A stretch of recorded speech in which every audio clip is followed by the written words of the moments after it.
ইলিশ মাছ আমি একটু ভেজে করি, হালকা করে ভেজে নিচ্ছি।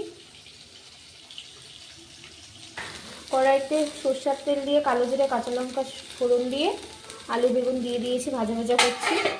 মাছের মাথা ও তেলটা দিয়ে চচ্চড়ি মতো করবো।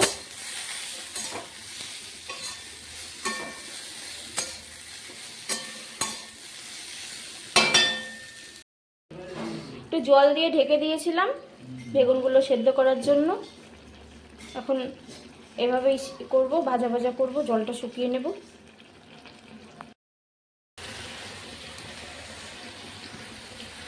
মাছগুলো দিয়ে দিলাম। হ্যাঁ, ডিম থাকে পেটে।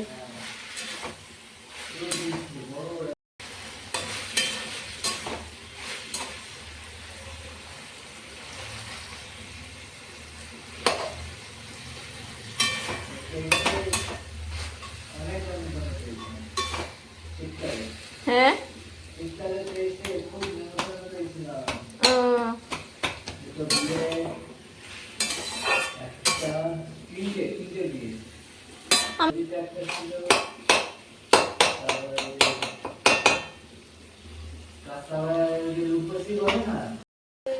তারপর নামিয়ে নেব।